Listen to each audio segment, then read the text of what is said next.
Hi, I'm Julian Sampson, a partner in the law firm Wright.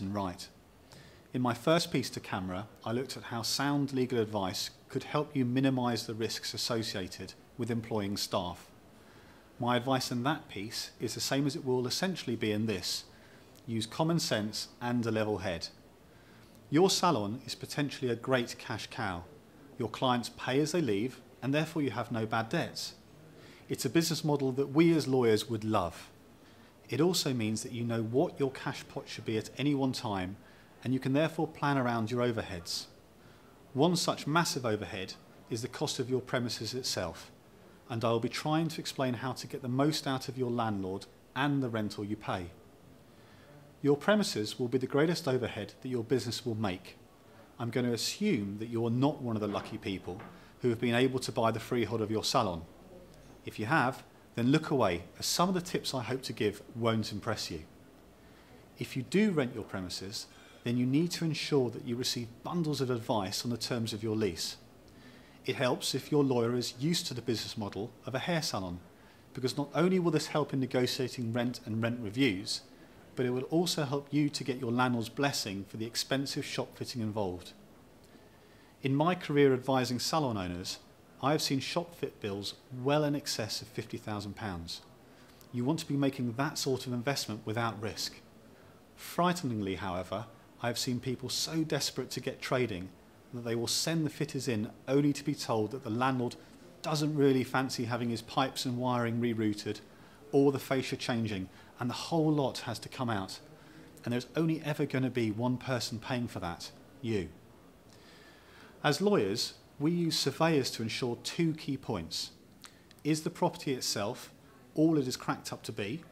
And is the rent you are being asked to pay a fair one? Remember, if you walk into a property with a residual problem, then when your lease expires, you may be asked to rectify this, even though it wasn't of your making. Why should you pay a rent for a property that isn't up to scratch? Our surveyors will also look at the rent charged and consider if it is really reflective of the property, or if the landlord is simply benefiting from having you as a wonderful tenant. The biggest complaint that we see about landlords is that the rent review, usually after 5 years or so, dramatically increases the rent payable and cuts right into your net profits. The basic rent review is upwards only. This is very cheeky but quite standard. Don't forget that the commercial market is deflated at the moment, so landlords have a built-in inflation beta. Some rent reviews, however, go further, especially in shopping centres, and actually take a piece of your salon's turnover as well. Sometimes you might wonder if it pays to be successful. The landlord will often not budge on these, but at least you can and should be forewarned. But how do I keep an eye on my landlord?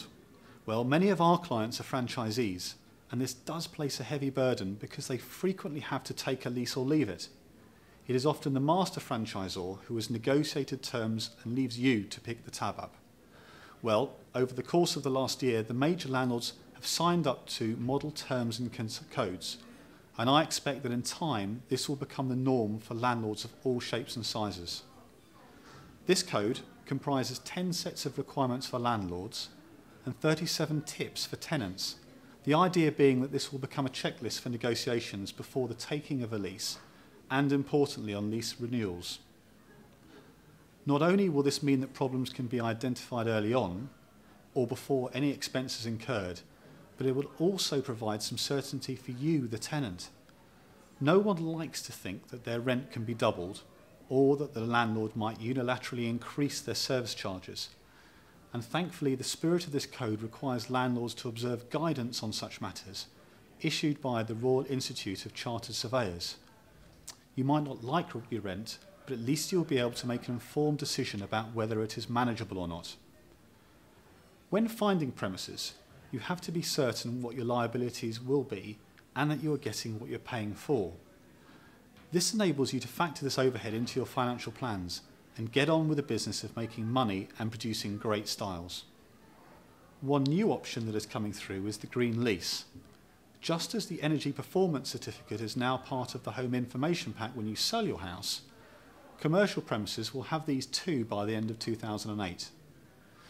This will soon be combined with a green lease option, which will place obligations on the landlord and the salon to ensure their green credentials.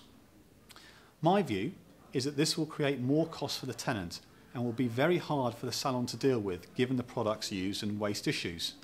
But it is coming, and you can expect the EU will want to see it sorted sooner rather than later. Keep abreast of this and other legislative changes that might otherwise creep in unnoticed by regularly logging on to Salon Smart Online, where you'll find up-to-the-minute advice on every area of your business.